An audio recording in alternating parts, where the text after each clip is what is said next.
Hey, welcome to the Who's Left Podcast, show about Indiana politics, history, and culture from an unapologetically leftist perspective. My name is Scott Aaron Rogers, and I'm broadcasting from Bloomington.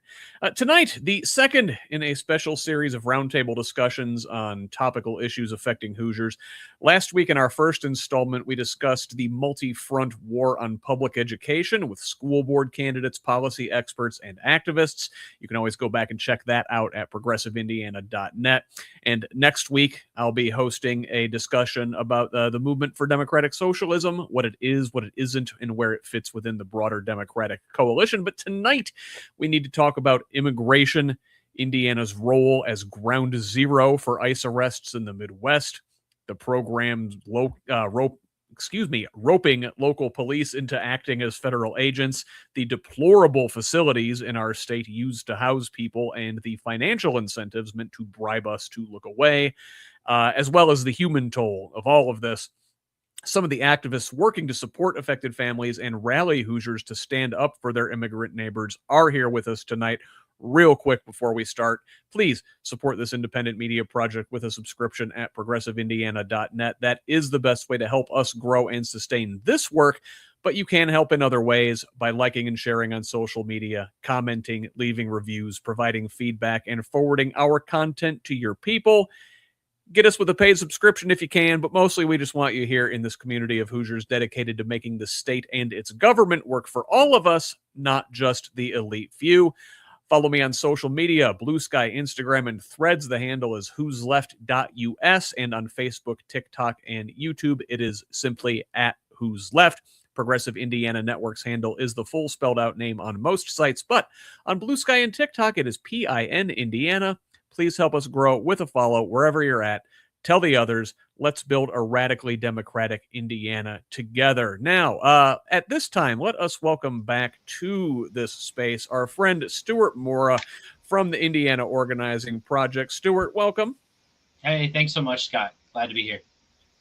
Glad to have you back. One of these times we're going to have you on the show and we're going to talk about fun things, but unfortunately, every time Stuart comes around, we have to talk about sad things. We will also have Miguel Avila joining us shortly. He will be with us soon. But for now, I guess, Stuart, before we begin, really introduce yourself, maybe tell us briefly a bit about Indiana Organizing Project. Yeah, my name is Stuart Mora. I am a community organizer. I started the Indiana Organizing Project March 1st of this year. I spent the last several years working at an immigration law firm, Munoz Legal, here in Indianapolis. Spent a lot of time working with detained immigrants and their families. This predates the current administration. So when the changes all took place, my background as an organizer, I told my wife I can't watch what is happening to people and to families and to children, and stand on the sidelines and still, raise my children with the values that we profess. And so I came back organizing as a volunteer last year, and then transitioned to full-time organizing in February. And so we support ICE detainees and their families throughout the state of Indiana, and we are leading the campaign to end ICE detention at Miami Correctional. I want to talk about that. And last time you were here, it was May, and you had just finished up a big statewide day of action to protest the conditions at the Miami facility. And you've got another one coming up this coming weekend, and you're expecting turnout to be at least twice as much as last time. Yeah, certainly, probably much larger than double. So back on May 16th, we had a statewide day of action. We had 29 coordinated actions across the state of Indiana. This time we have a weekend of public witness this Friday, Saturday, and Sunday. We have 59 confirmed actions every corner of Indiana. To be frank, faith forward, really led by people of faith across the state, looking at the situation at Miami Correctional and with ICE detention around the country and saying, enough, this isn't who we are, this isn't our values, and we got to put a stop to it. I'm glad you mentioned the faith aspect of it. I've talked about this and leading with faith with some of my guests on here on the show recently. And again, I'm not a person of faith necessarily myself, but I know enough to know in both the Old and the New Testaments, we are commanded to look after our immigrant neighbors. Yeah, welcome the stranger is a pretty fundamental element of Scripture, and you'll hear it from from the Jewish community. You'll hear it across all of the various Christian denominations. I myself have been Catholic my whole life and hang out with some Quakers now, and it's a unifying principle of when someone comes into your home or comes into your community, you welcome them, you offer them hospitality, and certainly what we're seeing right now is the opposite of that. So I guess let's talk about the reason, the purpose for this weekend of public witness, and primarily I understand the focus of this weekend is to protest the conditions at the Miami Correctional Facility in north central Indiana. Is that correct? Yeah, I'm going to frame it a little bit different than saying protesting it. It was a real conversation amongst our leaders about what it is we're doing and why we're doing it, and we chose public witness as it was a very intentional choice of words. Public witness is a way of saying living out your faith or your values for other people to see. And so one could call it a protest, but really I think of it as we are trying to say, we know how we believe that other people should be treated, whether they're immigrants or not. There is a base level of love and respect and humanity. We are all created in the image of our maker.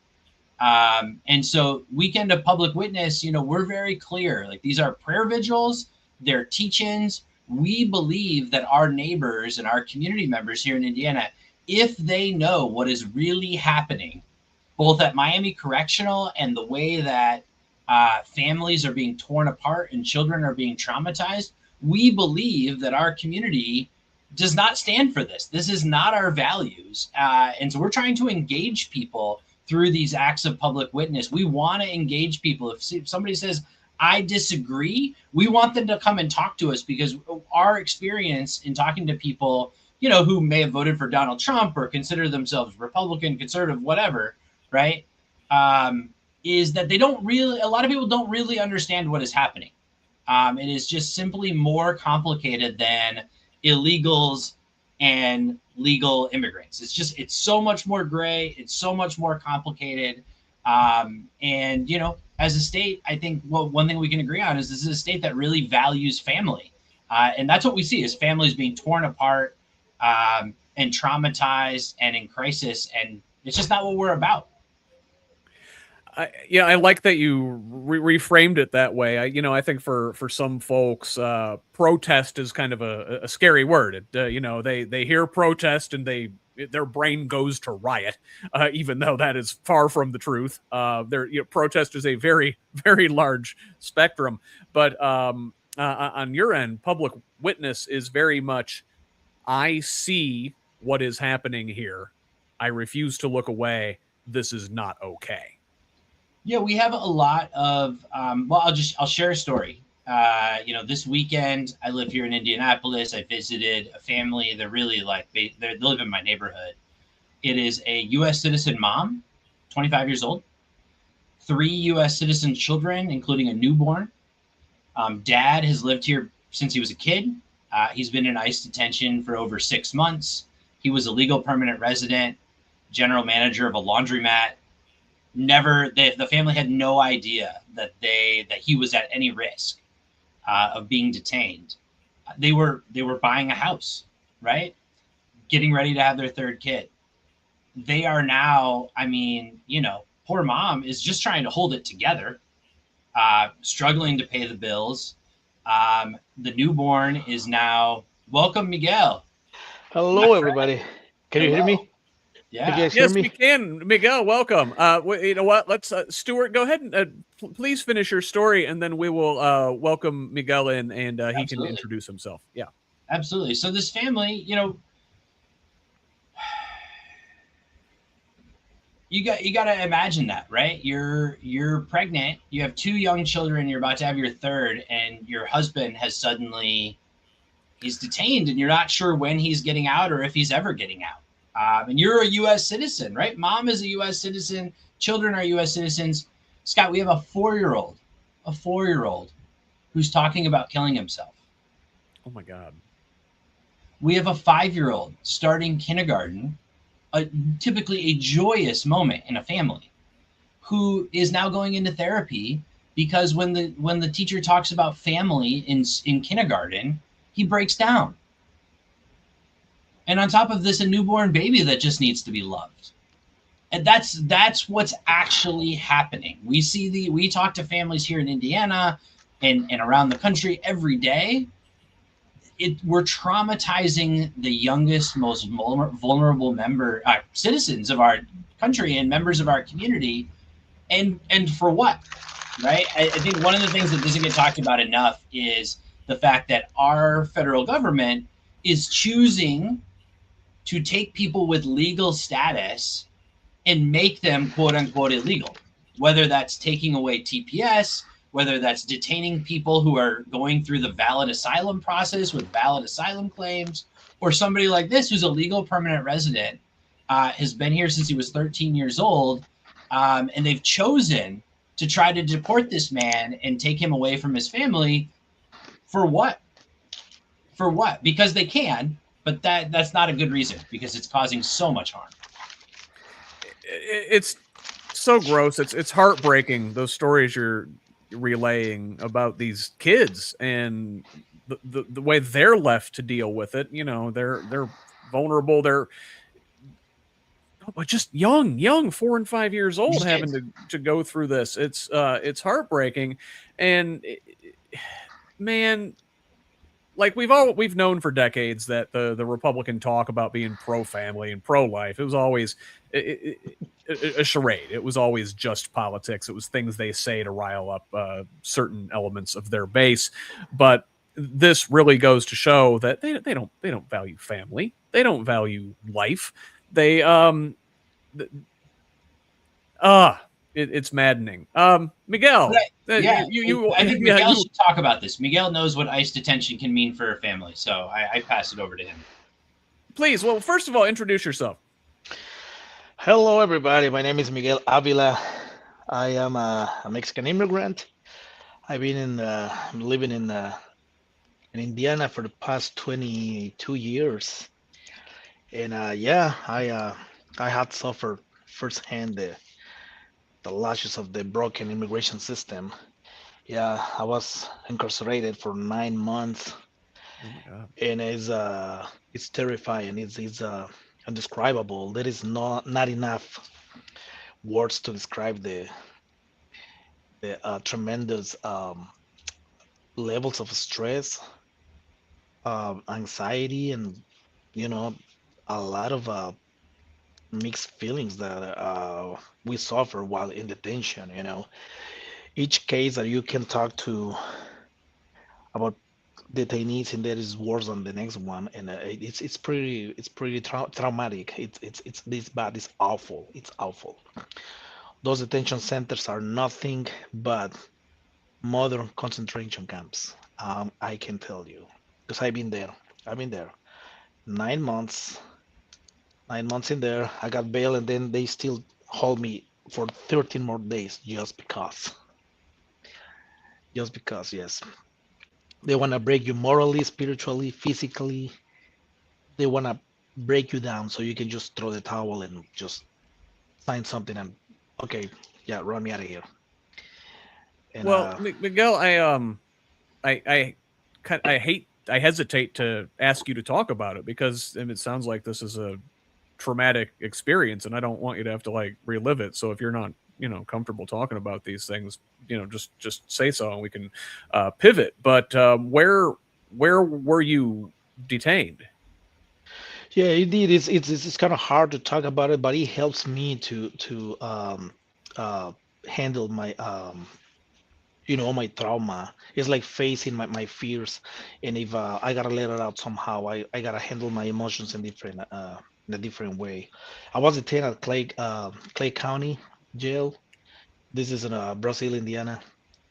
Yeah, it's one of the worst. I don't know which one is the best, but there is no way to say which one is the best or worst. I know the worst is Miami Correctional Facility, but Clay is not that far behind. I was in there for 9.5 months with no sunlight, no fresh air, just artificial lights 24/7. You just lose track of time. You don't know if it's day, night, if it's Monday, if it's a Friday. It's just those are places are designed to break the strongest, even the strongest will, the strongest human being. It's awful. Um, yeah, I understand what you say that it might be still probably not healthy for me to talk about it, but this is my way to cope with the aftermath of it. The more I talk about it, the more I let it out, and you know, helping people now, it helps me to heal from inside because I don't know if I ever gonna be recovered 100% because the trauma stays in there. I mean, it's something that you will never forget about it. Yeah. And I hope that you're able to talk about it with a professional, hopefully. And I know it's hard for a lot of folks to access the help they need from a mental health professional. We certainly don't make it easy in our medical system, the way all the hoops you have to Yeah. jump through. Um, and you said that you were at Clay County, and Mhm. that is a county level jail that is being used as an ICE detention facility. And one of the things that happens is that our local and county governments have entered into these 287G agreements with the federal Mhm. government to essentially act as agents of the feds. They act as ICE. They do the detaining for them, and it is supposed to be a financial boon for these local areas, and that's how it's sort of advertised. Like, listen, here's the cost of your humanity, but it's going to be several $1,000,000 for your local government that maybe is struggling under Mike Braun's property tax cuts. It's really a gross cycle that they've had us enter into here. Um, you know, it is, and I really want to highlight, especially today, I want to highlight the folks down in Clark County. Do Something Southern Indiana is a civic organization down there. Um, they are Clark County is one of 5 counties in Indiana, 5 out of 92, that house ICE detainees in their county jail on a contract with probably with the U.S. Marshal Service. Um, they were at their budget hearing for their sheriff tonight. They have continued to push back on the use of their county jail as an ICE detention facility. It's about 60 beds that they use for ICE, give or take, in Clark County. And I can talk all day about the harm that is being caused through these agreements with county jails, or the 287G agreements, which are usually with police departments or sheriff's offices. Um, but I'm going to choose to focus on the community coming together and saying, the name of the campaign is not in our name, not in our name. Don't harm these families. Don't attack these children in our name. And so I want to lift up Do Something Southern Indiana as an example of what really we can do, and what the Miami Correctional Campaign is all about. Is that these are whether it's our state government with Miami Correctional or the county jails around the state, we have to say, this is our government, this is our community, and we do have a say, we do have power. And we're not going to allow the harm that is being caused, no matter how much money you want us to pay, or how much money you want to give us, excuse me.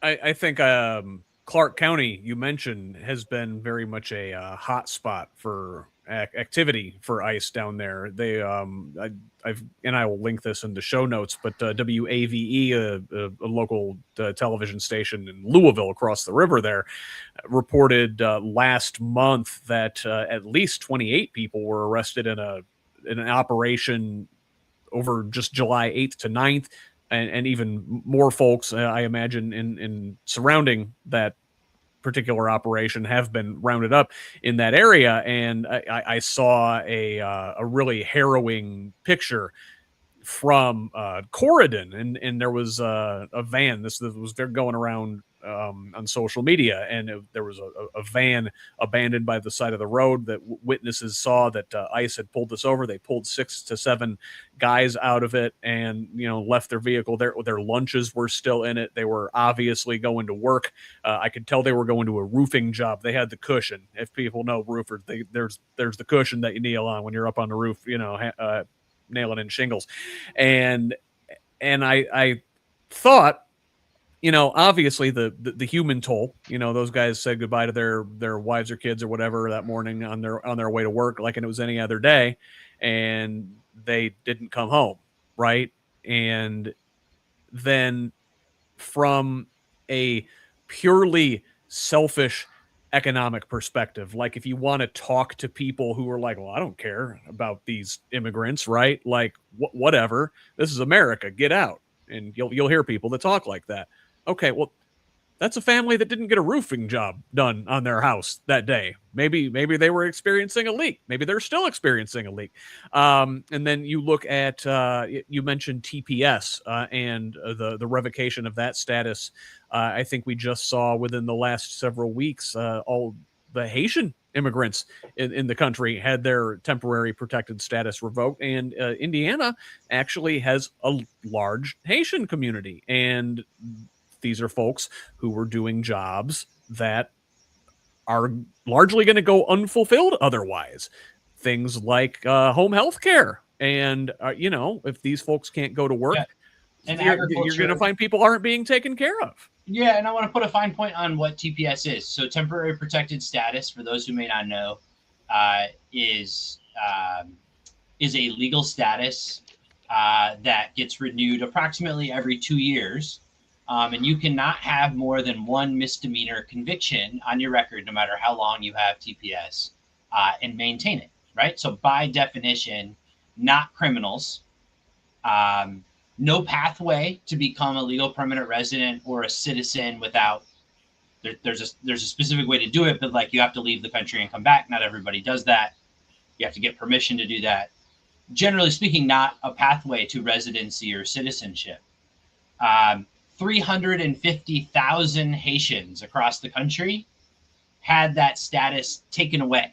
So these are legal immigrants to our country in our communities who have our federal government has decided we're going to take that away because it is safe in Haiti.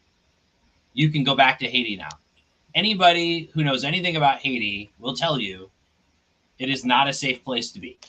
I just spoke with a Catholic priest who talked about 3 years ago that he had his church. They tried to kidnap him.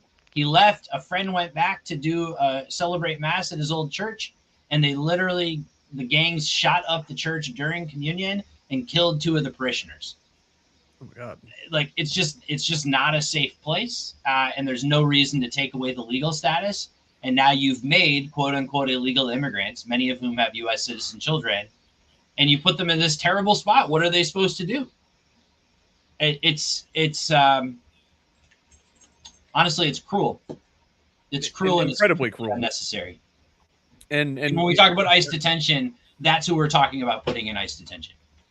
Yeah, exactly. And you brought it back again. You're talking about American citizen children. These are American citizens that should have all the protections there. And I don't know if we're supposed to be pro-family and pro-life. You don't want to take the parents away from American citizen children. I don't know. I can't make sense out of it. Miguel, what do you think? Well, this is really awful. I mean, I don't know what people needs to see anymore, because this situation just got a control long time ago, and people just got desensitized. They just so used to see like, oh, now they hit Minneapolis. Oh, now they on Chicago. Oh, which state is today? It's Indiana. Oh well, they must be trapping criminals, but it's not about trapping criminals anymore. It was never about getting arresting criminals. They've been designing this and expanding these detention centers for another reason. Because when they don't have enough immigrants to detain, who else are they gonna put in those Yep. places? You know who's next? They're gonna come up after homeless people, after people that needs to be living from social security, LGBT people, people that needs uh, uh, mental health. They're gonna try to keep their budget, those places full, rain or shine, because every single bed in there, it's money that they need the revenue. I mean, we just find out, everybody knows they just gave 20 million dollars more to ICE just to get tactical gear and stuff. As a matter of fact, 5 hours ago, while we're doing a vigil outside Miami Correctional Facility, they tasting riot gear in there. Did you hear that, Stuart? Those detonation, those bombs, they Oh were yeah, yeah, yeah. those Riot are control. riot control things. Right there while we're doing our vigil, and there is a jet just like flying like as fast as possible around the perimeter, just with the loud engines, so we couldn't speak loud enough. It's just and nobody's Yeah, that doing does anything not sound about it. like a coincidence, does it? Yeah, no, it's not a coincidence. Nobody's doing nothing about it. Nobody. Well, and you Well, mentioned the profit motive of it all.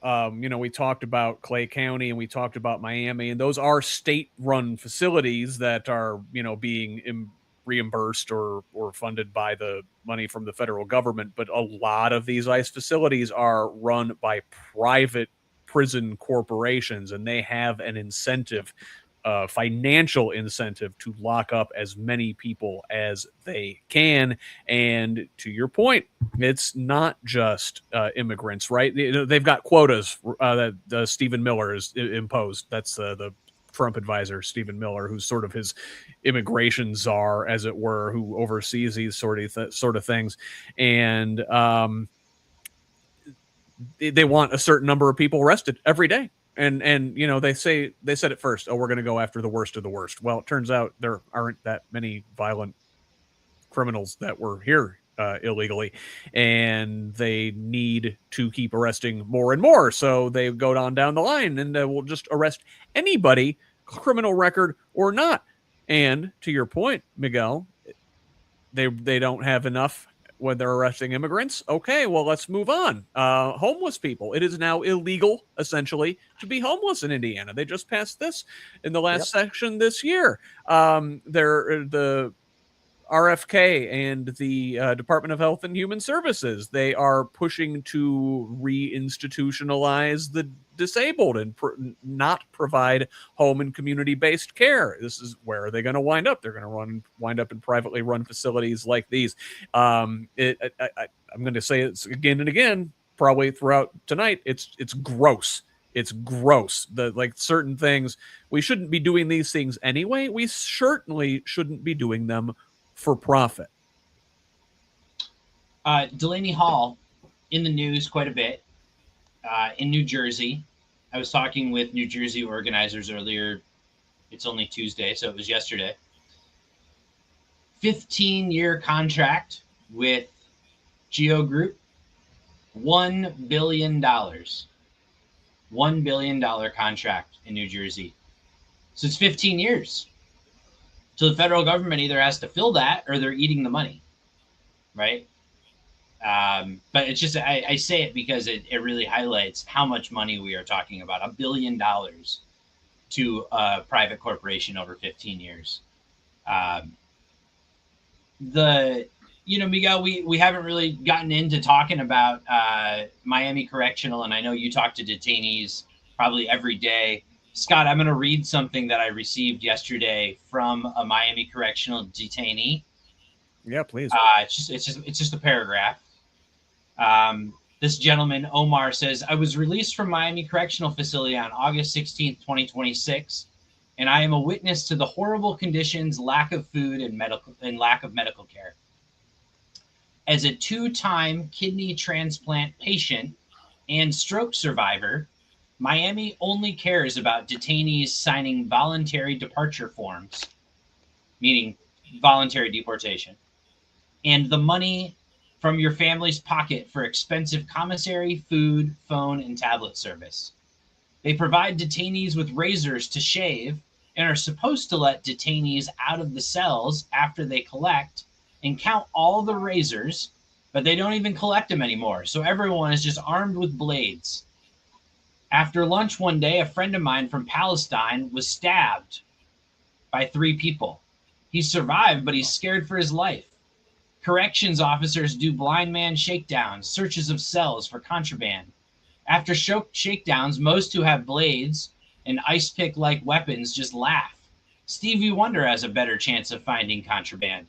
Food is horrible. Most of the time, I didn't even know what it was I was eating. No flavor, small servings, bologna sandwiches every day for dinner. Detainees who have no support system simply starve. I can go for hours on the nightmare that place is. After leaving Miami to go to another torture facility in Louisiana and then being deported to a country I left when I was a year and a half old, I'm now almost 50 with no medications because they didn't send any of the medications I had with me for anti rejection from my kidney transplant. And now I'm in a country I know very little about. Keep up the protests and vigils. Help shut these torture facilities and concentration camps down. That is from a Miami Correctional Facility detainee sent yesterday. I was talking to Miguel, my dad. Yeah. go ahead. Yeah, go Um, ahead. I don't know, a couple weeks ago. My dad's a Republican, and I said that these places are concentration camps, and he, like brushes you off, like, oh, that's not true. What's happening there is not a concentration camp, as if. And I think a lot of folks go to World War II, and their head, you say concentration camp, their head goes to Nazi death camp, but concentration camp is a spectrum, right? And Miguel, you can attest, these certainly qualify. Absolutely, yeah. I mean, that's what I call it, the modern concentration camps. It's not gonna be obviously nothing copycat like equal like in the 1930s, 1940s. But they dress us in the same way, stripes. They don't tattoo your booking number anymore, but they give you a bracelet, plastic bracelet that you're not able to take anymore. So that's a modern way of mess up with your brain. They don't make you work to death like they used to, but they make our family work to death so they can provide for us. So the psychological torture is horrendous. It's horrendous because just we as human beings we need uh sunlight to develop our vitamin D and stuff, and just the lack of it just messes up with your head. I mean, places are designed to drive anybody crazy, even the strongest man, the strongest will. They just get breakdown in there. Miguel, can you And that's talk the about point, what you're right? hearing from Miami correctional detainees? Like Yeah, what you've well, heard over the last couple months? yes. As a matter of fact, on my way back from there, I just received a phone call from the wife of one of the detainees. Every time that his lawyer talked to him, or I think they even ACLU got in touch with him, but every time they call him, they retaliate to him really bad. He just been put in solitary right now just for no reason. Um, I got word that the CEOs, they just in the middle of the night, they just go randomly pepper spraying inside the cells just because they need to get used. They need to use their gear. They need to report that they're using it somehow. And how are they doing it? Just go randomly spraying them in the middle of the night just for no reason. because they need to get rid of that canister and then get a new one. And they got a report that they've been using that gear. And this is, I'm telling you, something is going, something's gonna happen. Really, something really bad is gonna happen in November. They're gonna probably do martial law or something else because I got a bad feeling about this. I know it sounds crazy, Scott, but what he describes from the guards is not, for those of us that talk to detainees at Miami all the time, it is not crazy at all. Like, I had a detainee say, I I heard so many racial slurs from the guards that like they were making up slurs I had never heard before. Get the F out of this country, you effing monkeys. Like, Yep, you name it, they say it.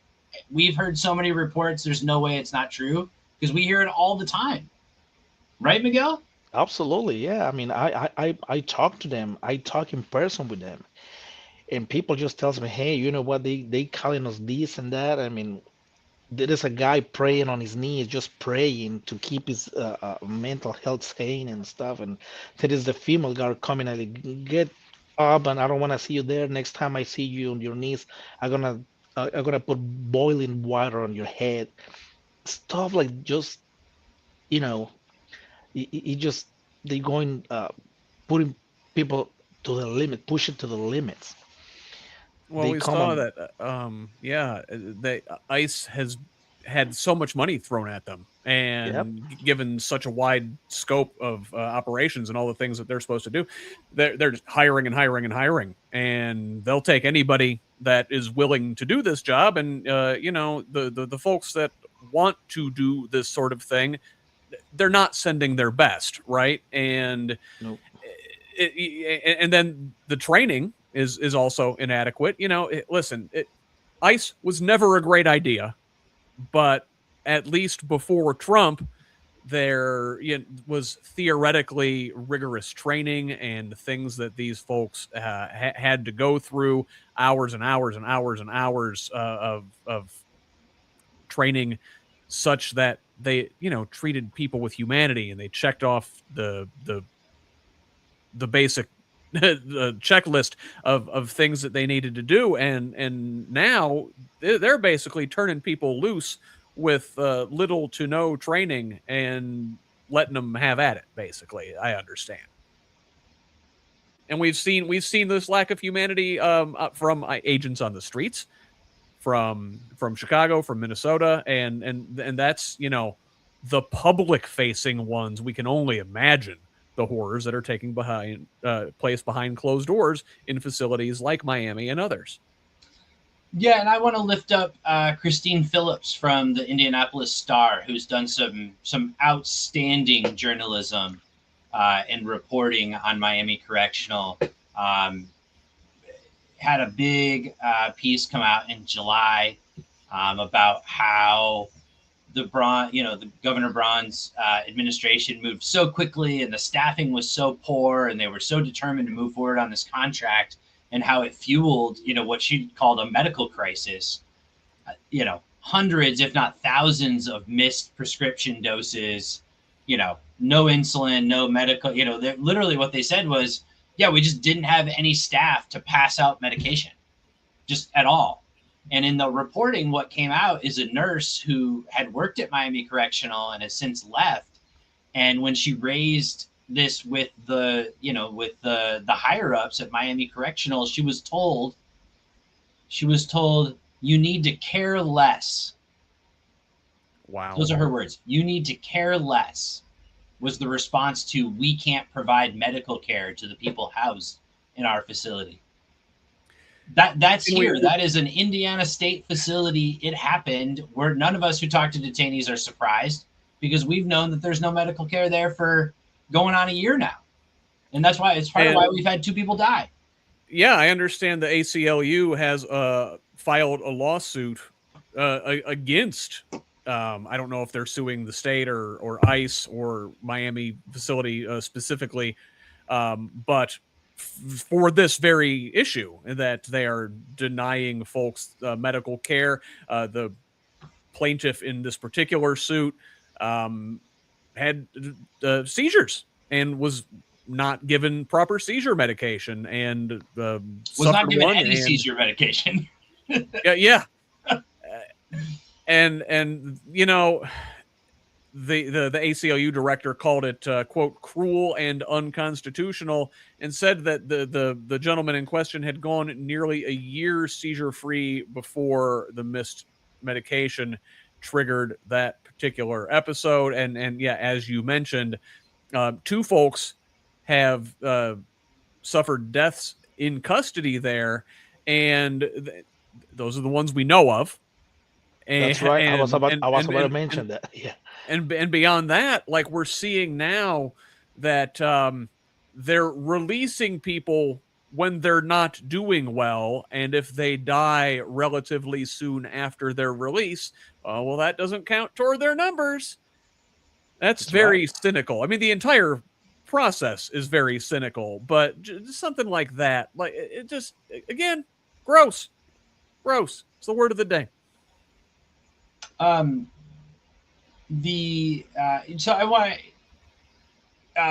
the reporting that was done by the Indianapolis Star and Christine Phillips, it has resulted in the governor finally having to say something publicly and to call for an investigation.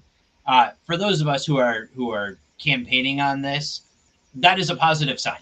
Okay, this is a 2-year contract. We are 1 year into the contract. While we would like to end ICE detention at Miami Correctional as soon as possible, if realistically the victory is that we prevent them from renewing this contract and furthering the harm and the trauma that is happening, I'd be happy to call that victory. And there is a real leverage point. And I say that because, look, we need more people involved in the campaign. As people hear these stories and recognize what's happening in our state, we need people to be involved and to be leaders. Scott, I can't tell you the number of people that have told me, we said 59 confirmed actions around the state. Several of them, maybe half of them, are led by people who have never done something like this.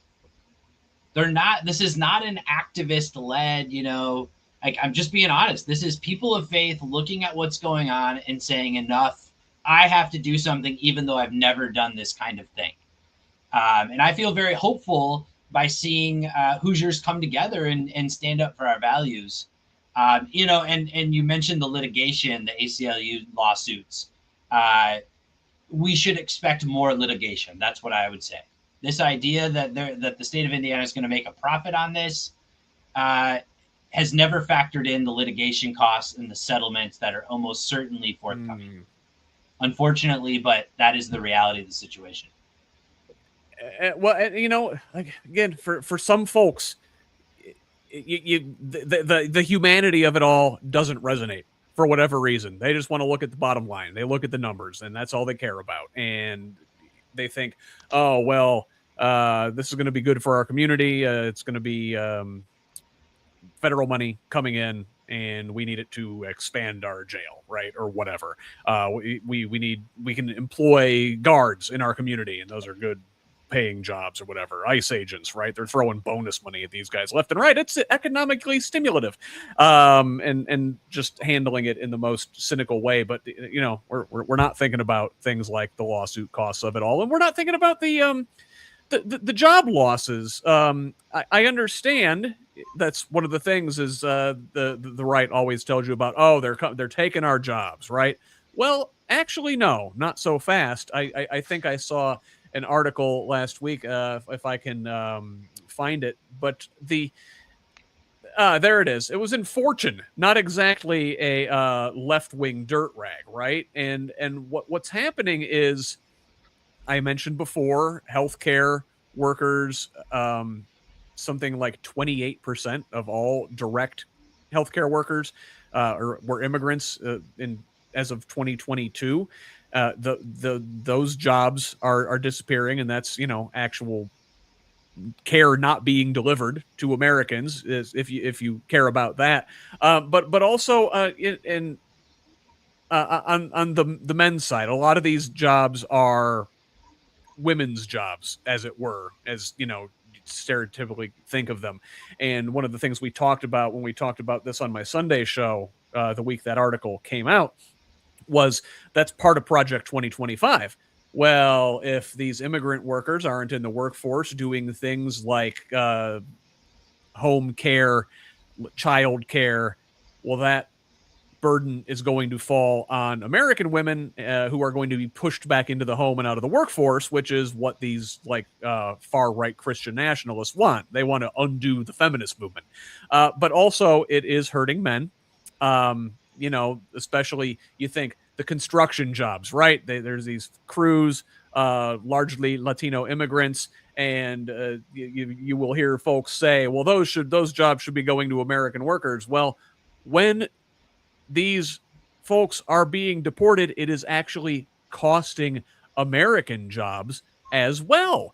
I want to say it was, yes, for every 6 undocumented male workers pushed out of the local labor market, 1 U.S.-born male worker also loses his job. So Americans aren't taking these jobs when folks are being deported. They're actually losing more jobs. Like entire projects are being stalled because there aren't the workers to do these jobs. So entire projects are being canceled, and that affects the entire workforce surrounding these projects and all the folks around that as well. So again, just being perfectly cynical. You want to talk to your dad or your Uncle Ron or whoever who wants to get all the immigrants out of the country. It's hurting Americans too. It's absolutely hurting Americans. How many of the people that I've seen deported were actually business owners employing other people? Yep. Yes, exactly. Many. I totally agree with you.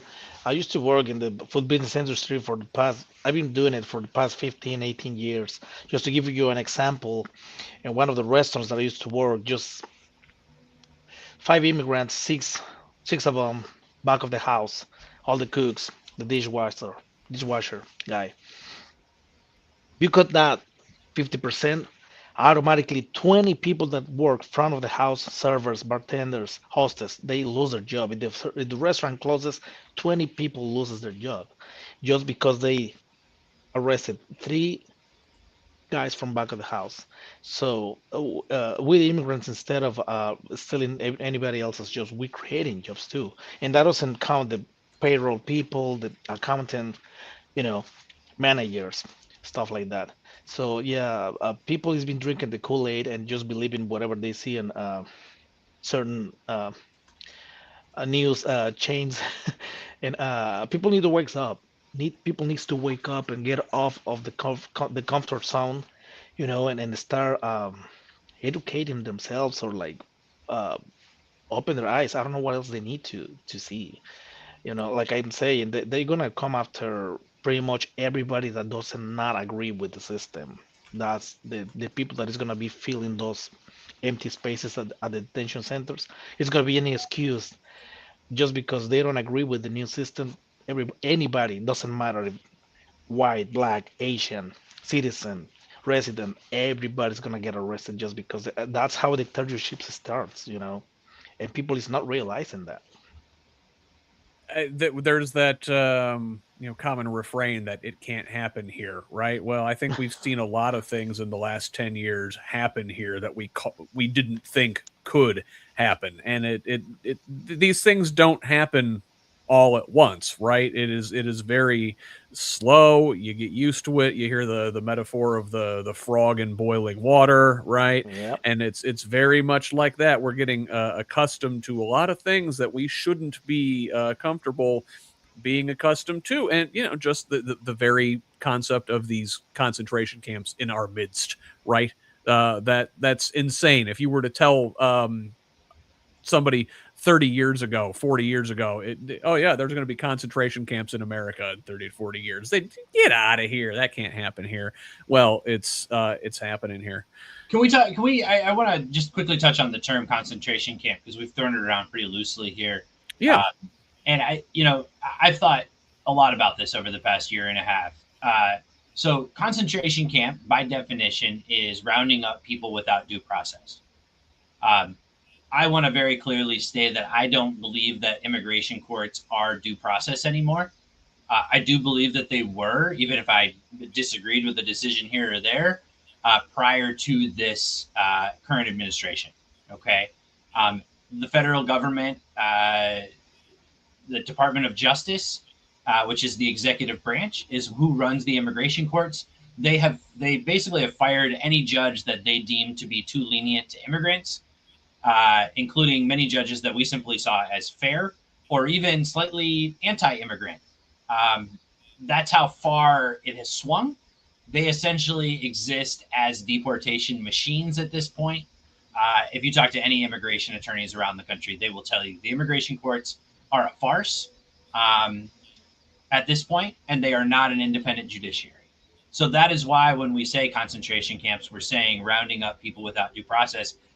Strategically, I choose not to use that language publicly because in America, when people hear concentration camps, they think Holocaust, Nazi death camps. And that is the world we live in. It is what it is. So I actually strategically choose not to use that, even though I think it is a proper description of what is happening. I had a communications professional talk about, as I was talking about this with her, and she said, show them, don't tell them.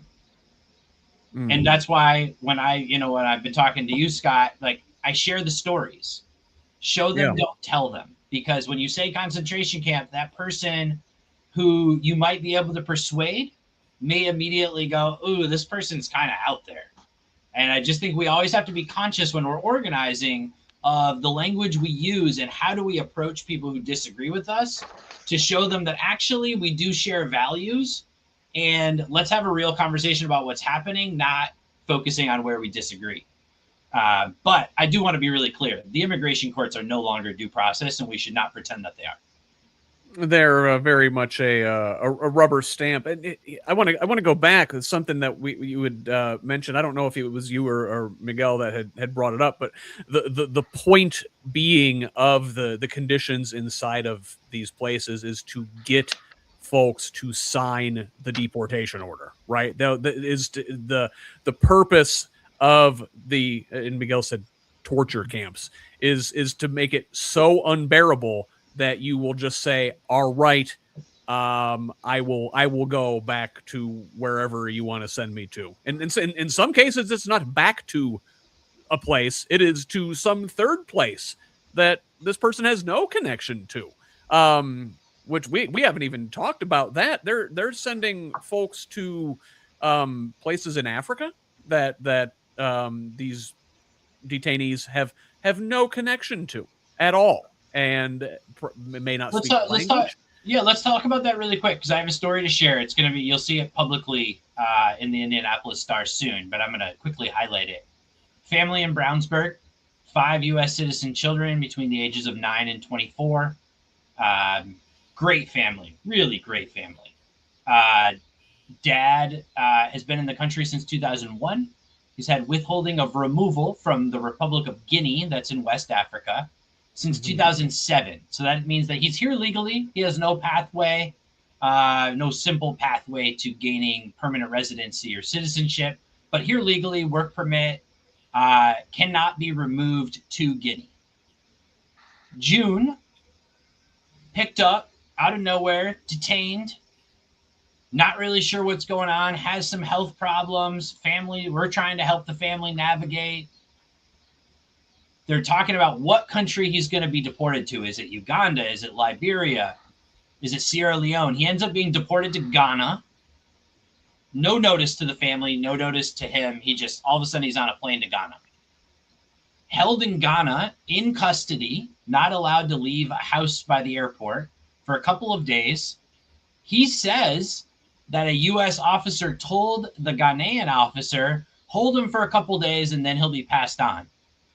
Gets sent from Ghana to Guinea, the one country in the world that he is not legally allowed to be deported to, where he immediately, because he is afraid for his life, that's why he has withholding of removal, which is like asylum, immediately flees Guinea, is currently in Freetown, Sierra Leone, essentially homeless and stateless. This is a man who's raising his family in Brownsburg, Indiana, no criminal history. His kids are awesome. I don't know how they're holding it together. They're like rocks. And you know what he was doing when he was detained? Because he's a leader of his community. He was planning a 4th of July picnic for his community. Oh my God. His family the most said, American thing his somebody family can said, do. he is a patriot. That's what they said. He is a patriot. They had to stop and rethink. Like, I don't know how he feels now.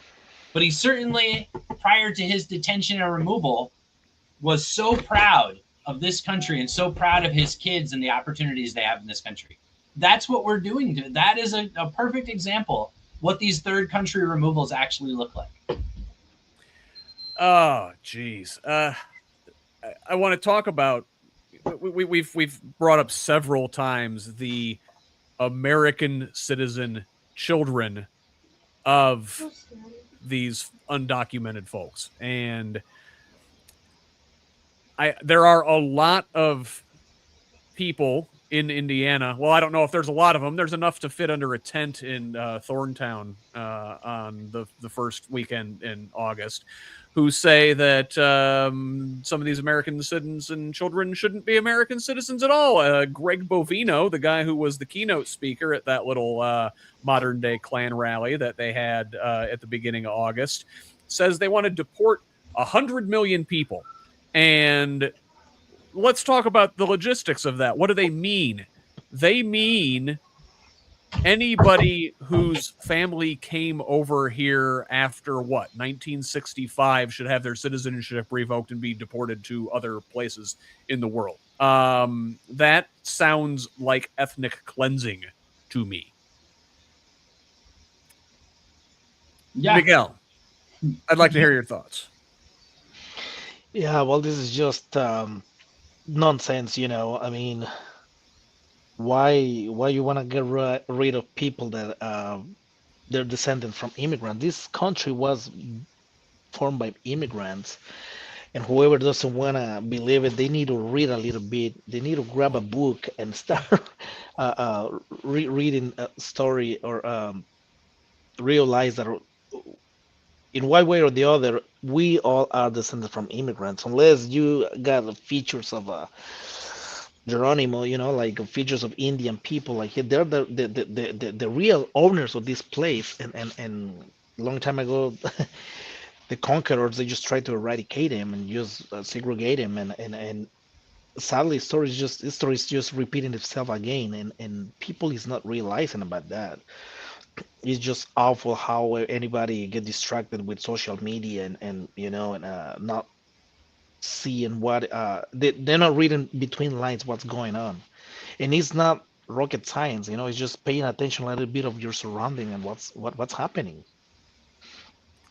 It's very much been, you mentioned social media. It's very much been an intentional hacking operation of our minds to sort of set the people in our country against one another, and some of that is by domestic influences, some of that is by outside, and foreign enemies that want to weaken America and see us, attack each other, and it's working, unfortunately. I guess I want to come back to, before we wrap up, things this coming weekend's weekend of public witness. But before I get to that, I want to make sure we didn't miss anything. Stuart, what am I not asking about?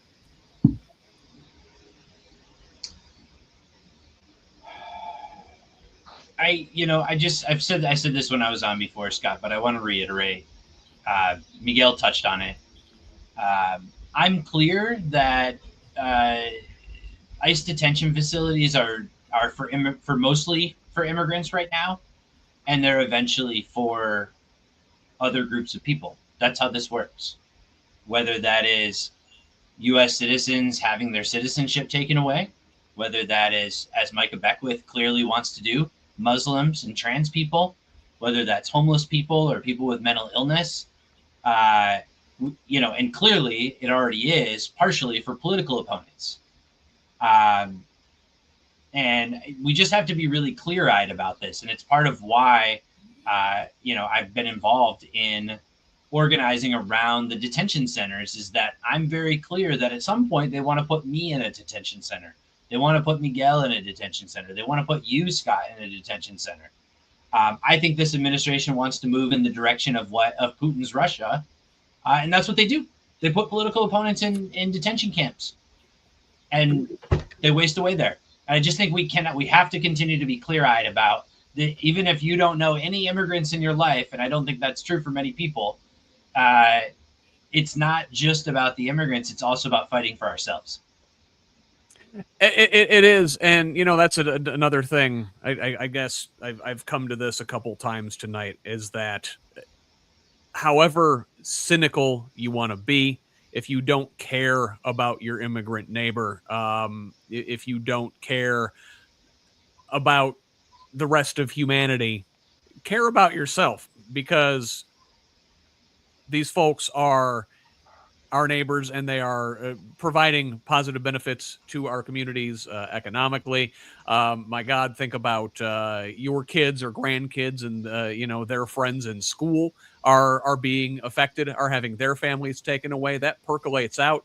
We're seeing in Indiana that it just became state law this year where ICE or whatever federal agents have to be let into schools right now, and that can traumatize children of all sorts.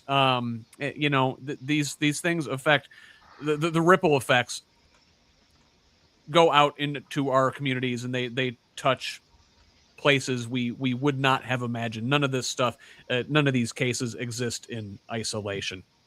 Miguel, thoughts? Yeah, it's just like I said, we need to. I think this is not just me thinking. I think most of our volunteers and activist partners think about is raising awareness and trying to re-educate people and just be aware of their surroundings, and let's be prepared for whatever is coming, because this is not gonna get soon any. It's not gonna get better any sooner. It's just gonna get uh worse before it start like improving at least a little bit. And we need to do something, every single one of us. It seems to be that we are more than there is more good people left in this world than the 1% of the oligarchy. So we definitely need to do something about it. We just need to come all together and join forces and start fighting back with claws and teeth. And I totally forget about this. If we have time before we wrap it up, may I share a letter that I got from one of the detainees? Please, please. I got this 2 weeks ago, and he is asking desperate. He gave me permission and everything to publish it. And he goes like this: From Gabriel Eugenio Olivares, to whom it might concern, dear lady or gentleman, I am writing to you because I want to tell you that I am very grateful for what you do for immigrants like me when need to help when we need the help of good people like you. I think it's referring to we as our organization. Well, first of all, I would like to share a little bit of my story with you because I have been in prison since 2003 for a crime I didn't commit. And I'd like you to know, I want to see if any organizations out there can help me. I was released from prison on June 4th, 2026, and since that day, I have been waiting for my deportation to my country, Argentina. On June 28th, the floor was wet and I felt and fractured my left shoulder. I asked, I asked for medical assistance and I was ignored. I've been waiting for a long time for my deportation or for medical intervention to alleviate my pain, and nothing happens. I think my case is proof of so many human rights violations in this prison. I need someone to please help me from the streets or from anywhere else. I can't do anything from here, and my shoulder just keep swelling and it hurts really bad. It's very big and it doesn't let me live in peace. I don't know why. I haven't been deported yet. Please, please get medical attention. Thank you. Sincerely, Gabriel Olivares. This is just one case out of 748 so far. Oh my God, just the inhumanity of it all. Just I have a hard time putting myself in the mindset of the guards and the folks implementing these policies that think this is okay. I can't put myself in that headspace. Yeah, yeah. I mean, it's just a clear people have been dehumanized. They're not fully human. They're other. It's just clear that that's what's happened, and unfortunately, it's come from the top of the administration down to these prison guards. It's sad, but also we find hope in our community coming together and standing up for our values and pushing back against it. And I truly believe that, and I hope people come out and join us Friday, Saturday, Sunday, wherever you are in the state. There is something going on. Every corner, 59 unique actions around the state: prayer vigils, teach-ins, rallies. Come out and join us. Even if you've never done something like this, come out and join us and share your support and get involved. Stuart, is there a like a landing page, a sort of a single website where folks can find the closest event to their area? Yeah, absolutely. Do you want to put it in the show notes? Yes, please. Yep, absolutely. We'll send it to you to put in the show notes, as well as a basic explainer on the campaign that people can understand more about Miami Correctional and what's happening there and why we're pushing back. Okay, very good. And then Miguel, you mentioned that that gentleman who sent the letter. Oh, we lost Miguel. But oh, there he is. He's back. That you're the partner organizations, and that Stuart, you're with Indiana Organizing Project, and I can't see Miguel's because my eyesight isn't so great. Indiana Aid, There you go.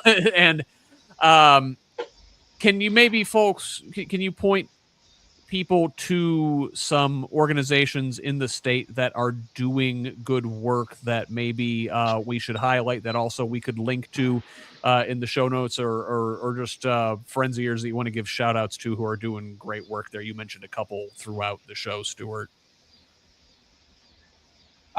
Indiana Aid, for anyone who wants to be involved in having direct contact with detainees and supporting them and advocating for them. Great organization, all volunteer run.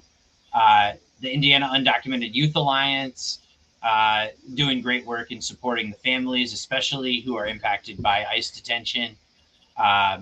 Do Something Southern Indiana. If you're down in the New Albany, Floyd County, Clark County area, please plug in with them. Fuerza Unida up in Fort Wayne. There's people all over the state. If nothing else, I'm easy to find. Find the Indiana Organizing Project. Reach out to me. I'll get you connected, get you plugged in. There's lots to do to support the detainees, their families, and to fight back against what's happening here in our state. All right. Well, Stuart, it looks like somebody needs your attention, so I'm gonna let you run. I see him. We got a cutie peeking there on the screen. This is Franny. She wants to be she wants to be an internet celebrity. So here she is. Nice. All right. Thanks so much for having us on, Scott. We appreciate you. Thank you, Stuart. Miguel, you still there? I heard you, but I don't see you. I'm still here. I don't know what I did to my camera. I just cannot see myself, but I can hear you and I see you, but I don't see myself. Can you hear me? All right. Well, that's okay. Are there any? Stuart mentioned a couple of great organizations that are out there doing work. Did he miss anybody that you wanted to shout out? Oh God, yeah. It's just I at the top of my head, Ayuya is one of the best allies we ever have. I mean, Ayuya, Coin, Cosecha, Freedom for Immigrants. Geez, I can't. Calor Humano. So many organizations. We're creating a coalition and supporting each other. I didn't really prepare myself for this, but I can just, if we can be in touch somehow, I can send you all the names and stuff, because we really getting a lot of participation from other organizations. in Indiana Aid, we are helping detainees when they get released too, to helping with the transportation, logistics and stuff. So we're like coordinated all the way from Kentucky to Chicago with several organizations, and we rely on each other. Uh, it's a really, really good improvement. We're still working on it, trying to design everything, but we always say we're building the plane as we're flying because we didn't have time to design anything. But hey, we're doing what we can. Well, thank you, Miguel, and you've got my email. So when you Yes. get a chance, send me that list, and I will add everything into the show notes because it sounds like there's throughout the state there are a lot of organizations out there doing great work, and we want to be able to put our folks here who are listening or watching tonight in touch with those organizations and encourage everybody to find an event close to them on this weekend's um, public witness event. Yes, absolutely. All right. Well, Miguel, thank you so much for being here with us tonight. Thank you for sharing your story and for all the work you're doing out there. We appreciate you. Sure thing. Thank you, Scott, for having me over. Sorry I was a little late, but you know, we're on the go all the time. Hey, listen, no need to apologize. You're out there doing the work. I'm just glad to have been able to speak with you tonight. Awesome. Have a nice All evening. right. Thank you so much. All right. So that was Miguel Avila and Stuart Mora. They are a couple organizers out there doing the work here in Indiana, helping out our immigrant communities who certainly need the help right now and could use your help as well. I will link to all those organizations they mentioned tonight in the show notes. Again, find an event close to you this Friday, Saturday, and Sunday, a statewide public weekend or a weekend of public witness. I will link to that as well. And for now, though, I'm going to go ahead and start wrapping things up. So, again, I wanted to thank Stuart and Miguel for joining us here tonight, and thank you for spending some time with us this evening. If you missed any part of tonight's show, it will be available immediately on Facebook and on YouTube. Full show notes and the podcast version will publish first thing in the morning at progressiveindiana.net. You can find all of my work there, as well as that of other left-leaning Hoosier voices. We can't do it without your support. Please consider contributing to Who's Left and the wider Progressive Indiana network with a paid subscription. If you're able, please help our immigrant neighbors and those organizations first. Only come to us if you got left over. Anyway, this independent media project relies solely on the generosity of kind patrons like you to make this information available for free to everybody. Again, that is at progressiveindiana.net. Follow us online at the full spelled out name on Facebook, Instagram, and Threads. Subscribe to our YouTube channel on Blue Sky and TikTok. We're at PIN Indiana. I personally will be back at 10:30 a.m. Sunday morning for Who's Left This Week, Indiana's only unapologetically progressive Sunday morning politics show, where two guests will join me to discuss the week's top Indiana stories, plus U.S. and international news through a Hoosier lens. That'll be on YouTube, Facebook Live, and on Substack Live on the Progressive Indiana Network channels. Again, you can follow me personally online at who'sleft.us on Blue Sky, Instagram, and Threads, at Who's Left on all the rest. Send me a direct message at any of those sites or email me at scott@who'sleft.us. Finally, last ask tonight, forward the show to a friend and have them pass it on. Let's keep building this project and a truly democratic state, one conversation at a time. Until the next one, this has been the Who's Left podcast. I'm Scott Aaron Rogers. Love each other, Indiana.